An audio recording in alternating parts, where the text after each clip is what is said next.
한겨울 바람이 골목을 훑고 지나가고 있었어요. 낡은 점퍼 지퍼가 끝까지 올라가 있긴 했지만 칼바람은 천을 뚫고 들어왔습니다. 박태식은 현관 앞 발매트 가장자리에 조심스럽게 서서 들고 온 비닐봉지를 발글로 반듯하게 가지런히 놓았어요. 봉지 안에는 손주가 좋아하는 사탕과 작은 장난감 자동차가 들어 있었고 그의 손등에는 오래된 상처 자국들이 엷게 비쳐 보였죠. 문 안쪽에서는 생일 축하 노래와 박수 소리가 간헐적으로 새어나왔습니다. 그는 잠깐 귀를 기울이다가 차가워진 숨을 한번 길게 내쉬었어요. 전화벨을 누를까 말까 망설이던 사이 안쪽에서 인기척이 나더니 문이 빠르게 열렸습니다. 정미선은 마스크를 코끝까지 끌어올린 채 손에 들고 있던 방향제를 허공에 2번 뿌리고는 눈살을 찌푸렸어요. 아버님, 오늘은 손님이 많아서요. 다음에 오세요. 그 말은 조심스럽게 포장되었지만 다친 표정과 냉랭한 눈빛이 이미 답을 말하고 있었습니다. 태식은 잠깐 웃는 듯 입꼬리를 올렸으나 곧 고개를 끄덕이며 봉지를 다시 들어 현관 옆에 바짝 붙여 놓았어요. 그의 코트 주머니에서 바스락 소리가 났고 낡은 갈색 서류 봉투 모서리가 살짝 모습을 드러냈습니다. 그는 봉투가 보이지 않게 다시 깊숙이 밀어 넣었죠. 정미선은 향이 강한 섬유 스프레이를 들고 현관 바닥을 습관처럼 한 번 더 훑었습니다.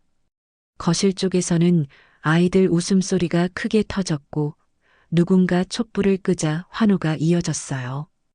오늘은 조금 곤란해요. 그녀가 한 번 더 말했지만 그 말은 사실상 작별 인사에 가까웠습니다.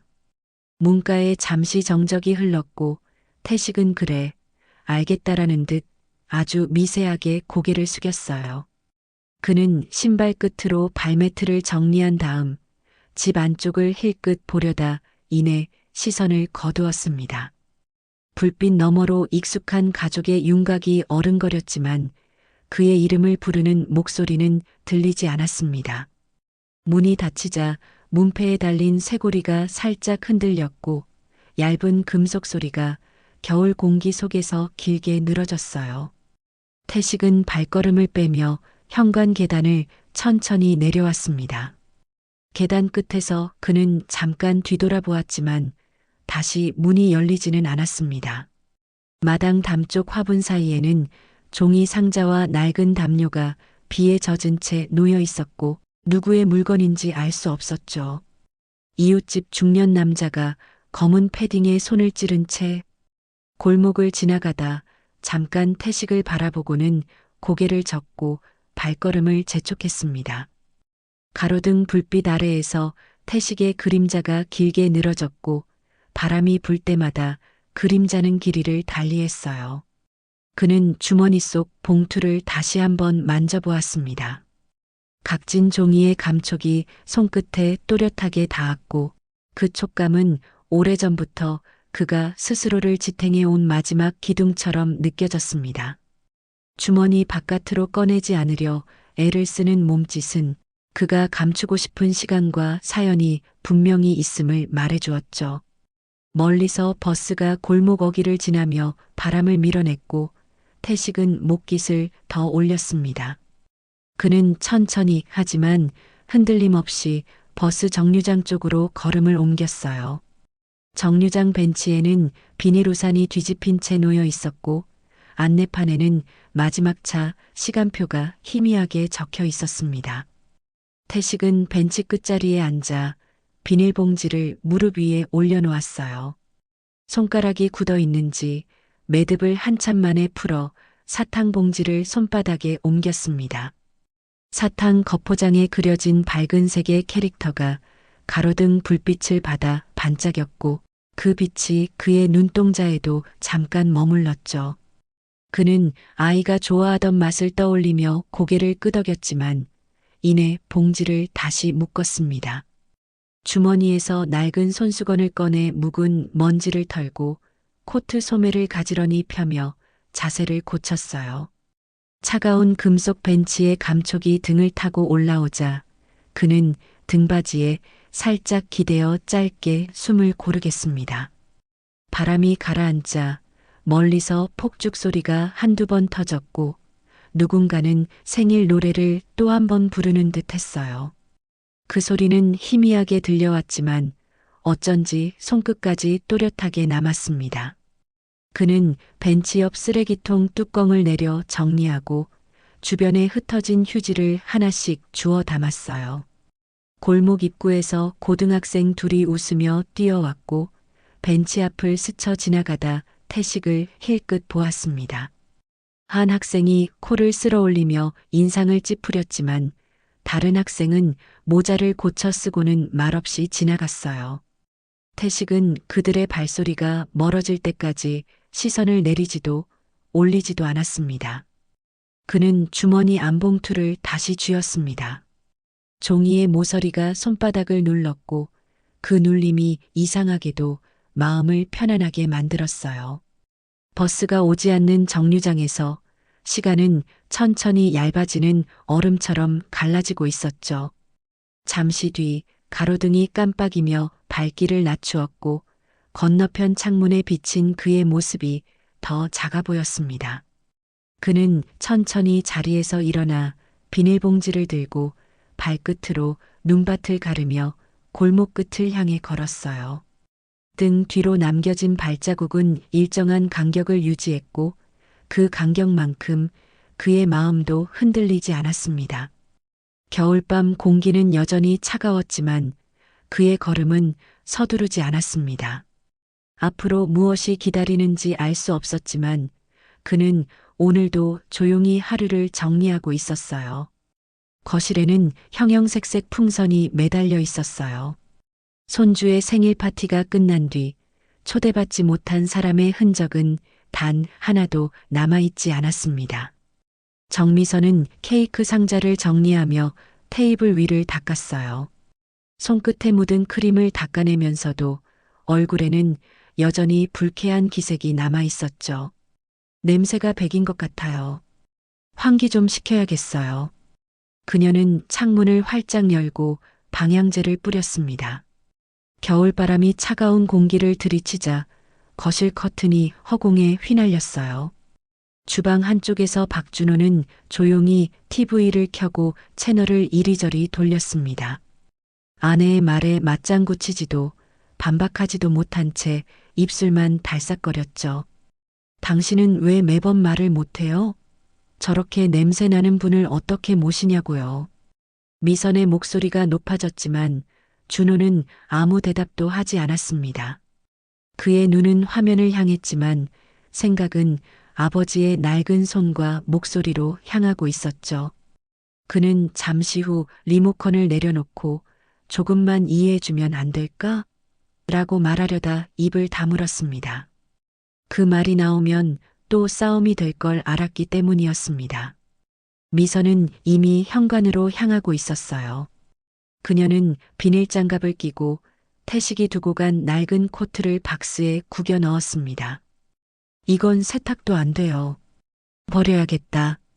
코트 속 주머니에서 먼지가 흘러나왔고 종이 한 장이 바닥에 떨어졌지만 그녀는 보지 못했습니다. 그 종이는 오래된 병원 진료비 영수증이었고 박태식이라는 이름이 희미하게 적혀 있었어요. 그녀는 봉투를 모아 쓰레기 봉투에 넣고 단단히 묶었습니다. 이웃집 김씨 아주머니가 현관을 지나가다 봉투를 흘끗 보고는 혀를 찼습니다. 미선 씨, 아버님 거예요? 요즘 날씨도 추운데 너무하시네. 아니에요. 쓰레기예요. 미선은 짧게 답하고 문을 닫았습니다. 문이 닫히자마자 김 씨는 한숨을 내쉬며 고개를 저었습니다. 그녀는 겨울 냄새가 배인 공기를 내보내려 환풍기를 돌렸어요. 그러나 냄새보다 더 깊이 밴 건 불편한 양심이었습니다. 한쪽에서 손주가 달려와 물었죠. 엄마, 할아버지 언제 와? 몰라. 바빠서 못 올 거야.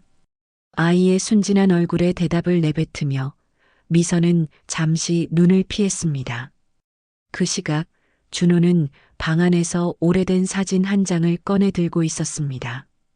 그 속에 아버지는 회사 앞에서 정장을 입고 웃고 있었죠. 젊은 시절의 그 미소가 아직도 그의 기억 속에 선명했습니다. 하지만 현실은 너무 멀리 와 있었습니다. 그는 사진을 서랍에 다시 넣고 손가락으로 이마를 문질렀어요. 한숨이 길게 새어나왔습니다. 부엌에서 설거지 소리가 반복되며 단조로운 박자를 만들었고 미선은 그 리듬에 맞춰 그릇을 세게 부딪혔죠. 그녀는 다시 한번 현관을 쳐다보았지만 그 문은 더 이상 열릴 것 같지 않았습니다. 바람이 불자 벽걸이 달력이 흔들렸고 오늘 날짜에 작은 붉은 원이 그려져 있었습니다. 그건 손주의 생일날, 동시에 태식이 마지막으로 집을 찾았던 날이었습니다. 시내 버스터미널 근처는 해가 져도 불빛이 사라지지 않았어요. 박태식은 두꺼운 털모자를 눌러 쓰고 구호소에서 나눠준 코트를 단단히 여몄습니다. 그의 손엔 철제 집게가 들려 있었고 그는 폐지를 주워 담은 리어카 옆에서 숨을 고르고 있었죠. 저녁바람은 매섭게 불었지만 그는 익숙한 듯 묵묵히 비닐과 종이를 분류했습니다. 리어카 끌개를 잡을 때마다 손끝에 굳은 살이 시큰거렸고 그 통증은 하루의 생존을 증명하는 듯 했어요. 근처에서 담배를 피우던 노인이 그에게 말을 걸었죠. 박 씨, 오늘은 좀 나았어? 태식은 짧게 웃으며 그래도 먹고 살 만큼은 벌었네라고 답했습니다. 그의 말투에는 허세도 체념도 없이 담담한 온기가 묻어 있었어요. 사람들은 그를 박 어르신이라 부르며 존중했지만 아무도 그의 과거를 묻지는 않았습니다.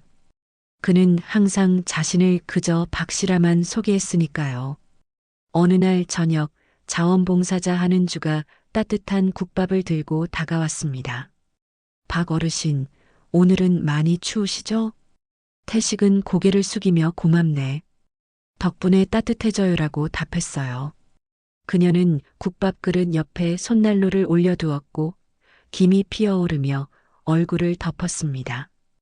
그 순간 태식은 가슴 안쪽의 봉투가 습기에 젖을까 조심스럽게 코트 안을 감쌌습니다. 봉투 가장자리가 살짝 보이자 은주의 시선이 그쪽으로 향했죠. 그건 중요한 거예요?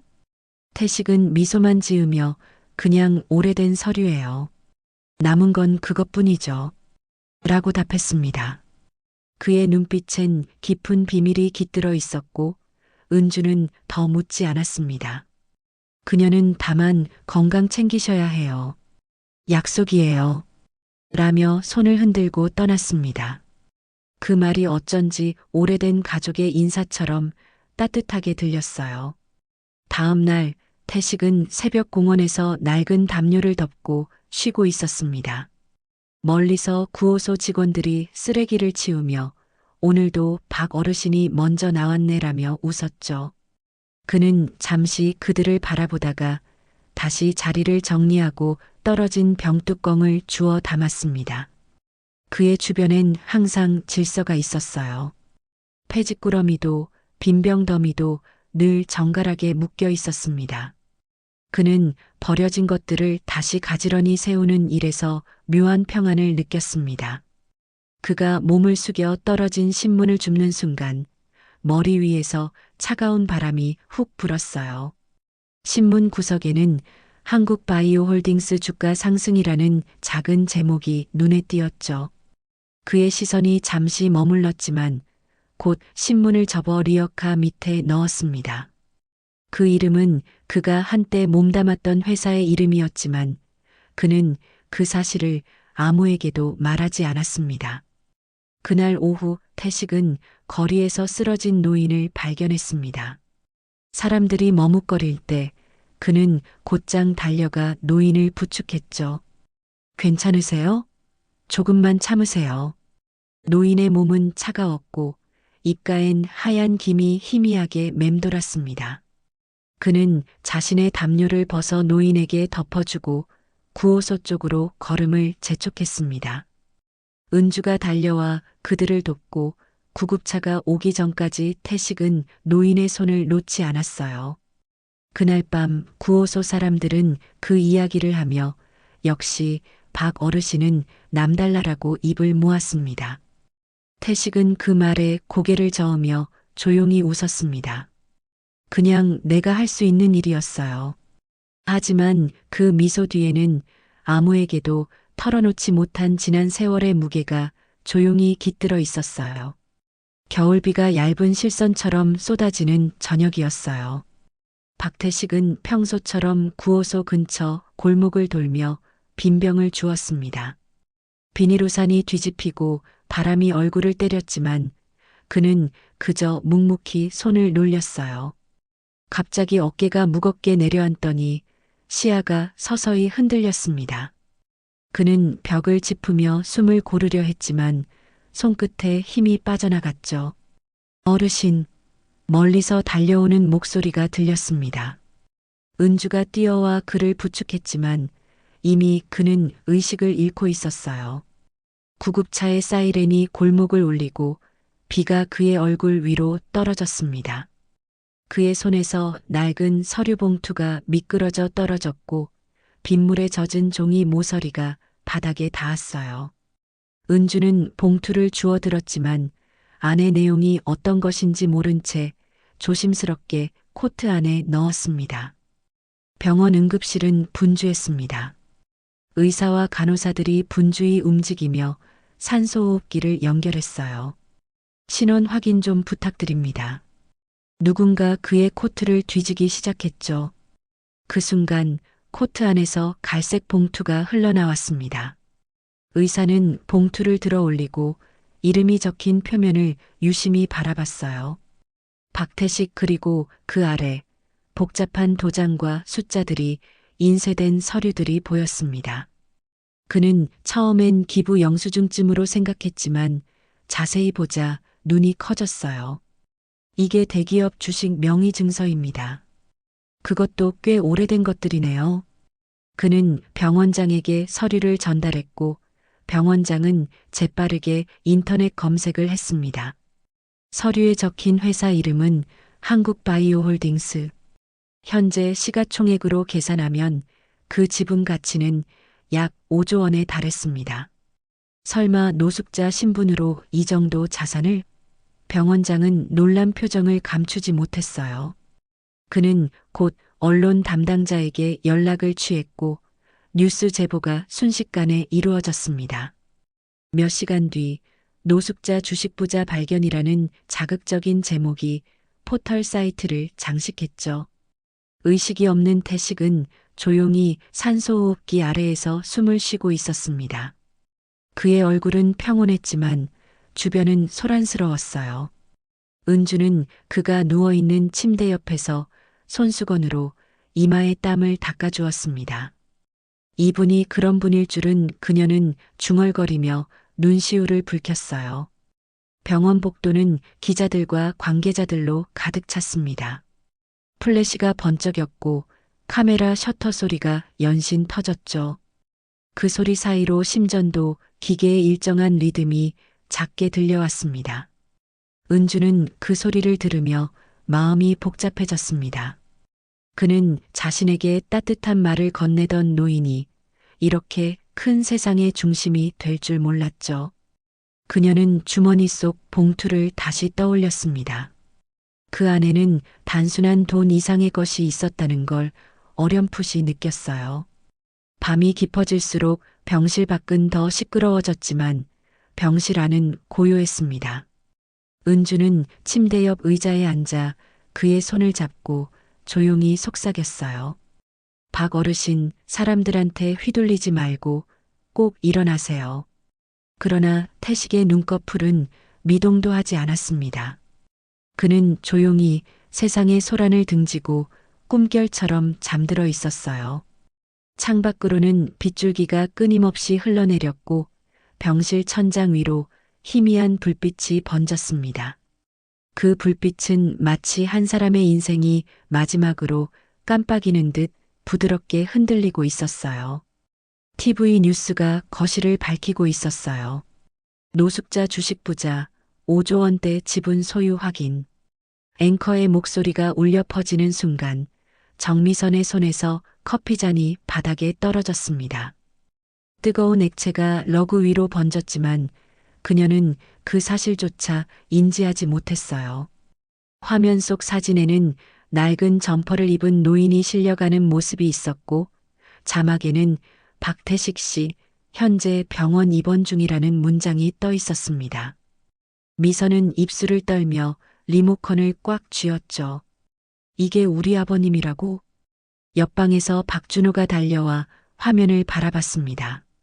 그의 얼굴도 창백하게 굳어 있었어요. 둘은 아무 말 없이 서로를 바라보다가 동시에 병원으로 향하기 위해 겉옷을 챙겼습니다. 병원 앞은 이미 기자들로 붐비고 있었습니다. 카메라 플래시가 번쩍이고 리포터들은 각자 마이크를 들고 대기했어요. 노숙자에서 5조 부자로 세상을 놀라게 한 사연. 가족은 어디 있나? 그 말이 들릴 때마다 미선의 발걸음은 더 무거워졌습니다. 그녀는 머플러로 얼굴을 가리고 인파를 헤치며 안으로 들어섰어요. 복도에는 수많은 사람들이 몰려 있었고 간호사들이 통행을 제지했습니다. 박준호는 간신히 신분을 밝히며 병실 앞으로 나아갔어요. 문틈 사이로 보이는 아버지의 얼굴은 창백하고 고요했습니다. 산소호흡기가 일정한 박자로 그의 호흡을 대신하고 있었어요. 아버지 준호의 목소리는 떨렸습니다. 은주는 침대 곁에서 환자의 상태를 지키고 있었어요. 그녀는 가족들을 보자 자리에서 일어나 조용히 인사했습니다. 지금은 많이 약해지셨어요. 조용히 해주셔야 해요. 그녀의 목소리엔 부드러움과 단호함이 함께 묻어 있었습니다. 미선은 잠시 주저하다가 침대 옆으로 다가갔습니다. 태식의 손등 위에는 주름이 깊게 파였고 산소줄이 희미하게 떨리고 있었어요. 그녀는 그 손을 잡으려 했지만 손끝이 닿기도 전에 눈물이 먼저 흘러내렸습니다. 아버님 죄송해요. 그 말은 거의 들리지 않을 만큼 작았지만 병실 공기를 가르며 울림을 남겼어요. 은주는 눈을 내리깔고 조용히 자리를 비켜주었습니다. 잠시 후 모니터에 불빛이 깜빡이기 시작했습니다. 간호사가 황급히 달려왔고 의사들이 들어섰어요. 혈압 떨어집니다. 순식간에 병실은 긴장감으로 가득 찼습니다. 준호는 문가에 서서 멍하니 그 장면을 바라봤어요. 시간이 멈춘 듯 소리도 느려졌습니다. 심전도 소리가 점점 희미해지고 이내 일정한 삐음이 병실을 울렸죠. 의사가 고개를 숙였고 간호사들이 조용히 장비를 정리했습니다. 미선은 그 순간 손을 입에 대고 흐느꼈어요. 아무 말도 하지 못한 채 눈물만 얼굴을 타고 흘러내렸습니다. 복도에는 여전히 기자들의 웅성거림이 들렸지만 병실 안은 고요했습니다. 은주는 태식의 얼굴에 수건을 덮으며 조용히 중얼거렸어요. 이제 편히 쉬세요, 어르신. 미선은 그 말에 더 크게 울었고 준호는 한 발 물러서 벽에 기대어 섰습니다. 그의 머릿속에는 어릴 적 아버지가 자신을 자전거에 태우고 달리던 기억이 스쳤어요. 그 기억 속의 웃음과 지금의 침묵이 겹치자 가슴이 미어졌습니다. 기자들이 병실 문 밖에서 소리쳤지만 은주는 단호하게 문을 닫았어요. 지금은 조용히 해드려야 할 시간이에요. 그녀의 말에 복도마저 숨을 죽였습니다. 그리고 태식의 마지막 숨결은 그렇게 차분하게 세상 속으로 흩어졌습니다. 며칠 후 병원 회의실엔 어두운 조명이 내려앉아 있었습니다. 긴 테이블 위엔 유언장이 놓여 있었고 그 옆엔 변호사가 앉아 있었어요. 정미성과 박준호는 맞은편 자리에 앉았지만 서로의 눈을 마주치지 않았습니다. 은주는 구호소 대표 자격으로 초청받아 조용히 한쪽에 자리했죠. 기자 몇 명이 취재 허가를 받지 못하고 문 밖에서 기다리고 있었습니다. 변호사는 서류를 정리하며 깊은 숨을 들이켰습니다. 고 박태식님의 유언 내용을 공개하겠습니다. 그의 목소리는 담담했지만 방 안의 긴장감은 숨막힐 정도로 짙었어요. 미선은 손가락을 꼬며 불안하게 의자에 앉아 있었고 준호는 입술을 깨물고 있었습니다. 변호사가 봉투를 열자 정적이 가르듯 흘렀습니다. 첫째, 본인은 가족에게 금전적 재산을 일절 남기지 않는다. 순간 미선의 얼굴이 굳었습니다. 둘째, 전 재산은 서민복지재단에 전액 기부하며 일부는 한은주 씨가 설립할 요양원 운영 자금으로 사용한다. 그 말이 끝나자 방 안 공기가 얼어붙었어요. 미선은 믿기지 않는 듯 자리에서 일어났습니다. 그게 무슨 말씀이세요? 우리 가족은요. 변호사는 미리 준비된 듯 눈을 내리깔며 단호하게 답했어요. 고인의 뜻은 명확했습니다. 어떤 경우에도 번복을 원치 않는다고 적혀 있습니다. 준호는 눈을 감고 두 손을 모았습니다. 그의 얼굴에는 분노와 체념이 섞인 복잡한 표정이 떠올랐어요. 은주는 눈시울이 붉어졌습니다. 그녀는 조심스럽게 고개를 숙이며 이건 그분의 뜻이에요. 마지막까지 남을 위해 살고 싶다고 하셨어요. 라고 말했어요. 미선은 그 말에 고개를 젖히며 한숨을 터뜨렸습니다. 우릴 용서하지도 않고 떠나다니. 그녀의 목소리는 떨렸지만 그 안엔 후회의 그림자가 짙게 깔려 있었습니다. 준호는 아버지의 친필 서명을 바라보다가 조용히 중얼거렸어요. 아버지는 결국 당신 방식으로 사셨네요. 회의실 창문 밖으로 햇빛 한 줄기가 스며들어 서류 위에 비쳤습니다. 그 빛은 마치 태식이 마지막으로 그들의 곁을 스쳐가는 것 같았어요. 은주는 그 장면을 보며 눈물을 훔쳤습니다.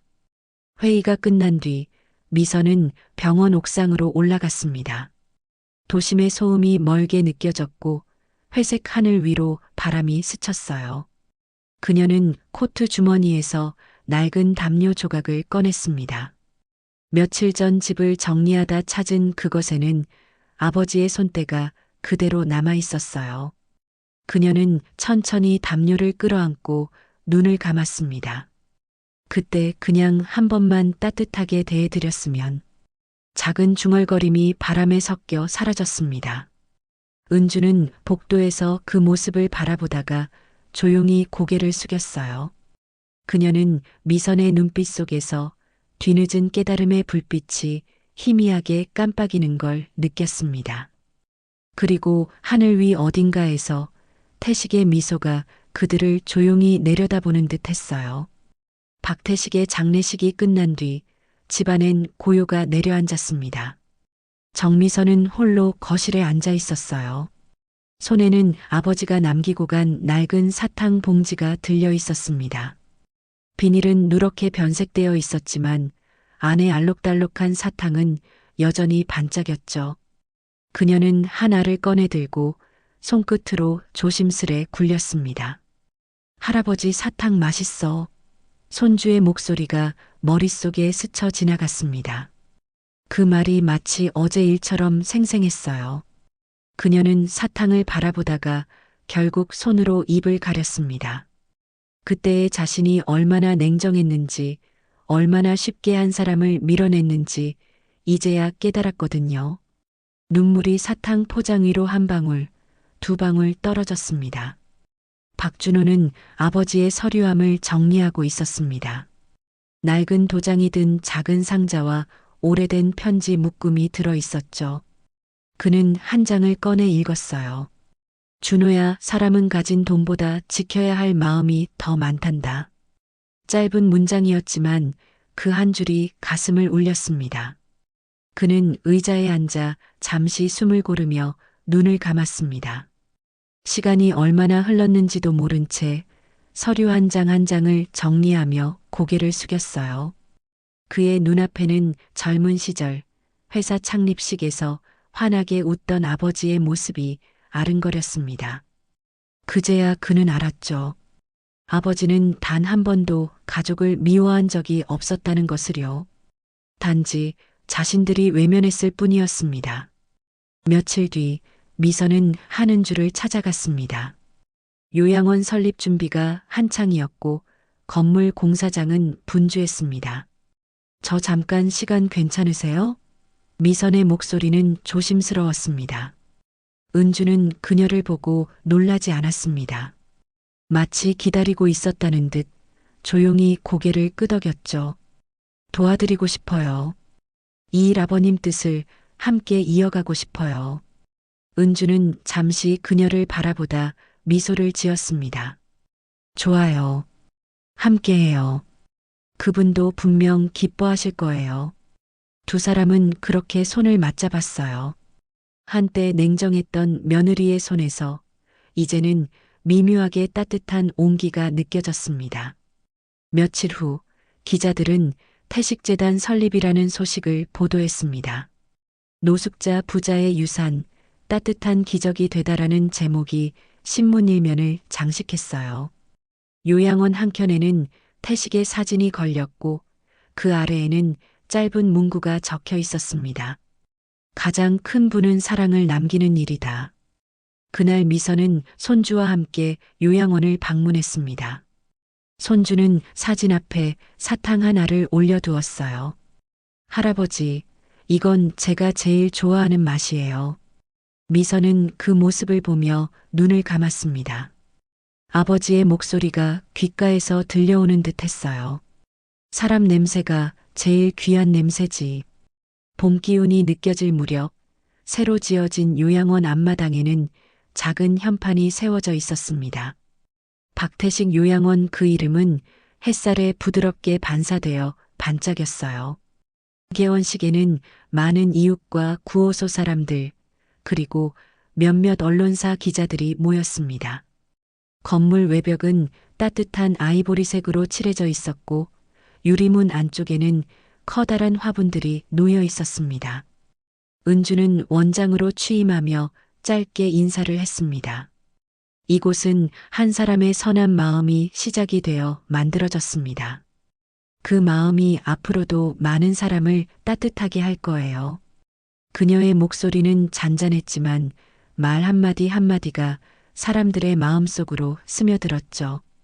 그녀의 뒤편에는 유리 액자에 걸린 태식의 흑백 사진이 있었습니다. 사진 속 그는 소박한 미소로 어딘가를 바라보고 있었어요. 행사장 한쪽 구석에 정미선이 서 있었습니다. 그녀는 검은 옷차림에 손에 작은 꽃다발을 들고 있었어요. 모두가 떠난 뒤 그녀는 조용히 무대 앞으로 걸어가 사진 앞에 꽃을 올려놓았습니다. 이제야 조금 알겠어요. 아버님이 어떤 마음으로 사셨는지. 그녀의 말은 들리지 않았지만 입술의 움직임은 분명했습니다. 그녀는 눈을 감고 한동안 고개를 숙였어요. 창문 너머로 봄바람이 들어와 커튼을 흔들었고 그 바람이 그녀의 머리칼을 살짝 건드렸습니다. 그 순간 마치 누군가가 곁에서 이제 괜찮다고 말해주는 듯 했죠. 그녀는 살짝 미소 지으며 눈가를 닦았습니다. 이제 미움과 후회는 모두 시간 속으로 흩어지고 있었습니다. 요양원 입구 벽면에는 짧은 문구가 새겨져 있었습니다. 이름보다 마음이 남는다. 그 글씨를 쓴 사람은 은주였습니다. 그녀는 벽을 바라보며 중얼거렸어요. 박 어르신, 약속대로 많은 분들이 여기서 쉬어가실 거예요. 복도 끝에는 그가 쓰던 낡은 코트가 걸려 있었고 주머니 속엔 여전히 손수건 한 장이 남아 있었습니다. 그 손수건에는 고맙습니다라는 작은 글씨가 바느질로 새겨져 있었어요. 은주는 그걸 손끝으로 쓰다듬으며 눈을 감았습니다. 그녀의 눈가에는 고요한 미소가 피어올랐습니다. 요양원 마당에서 아이들이 뛰어놀고 있었습니다. 그 중에는 미선의 손자도 있었어요. 그는 사진 앞에 사탕 하나를 놓고 환하게 웃었습니다. 할아버지, 여기 정말 좋아요. 그 웃음소리는 햇살과 섞여 공기 속에 맑게 울렸습니다. 멀리서 미선이 그 모습을 바라보다가 조용히 고개를 숙였습니다.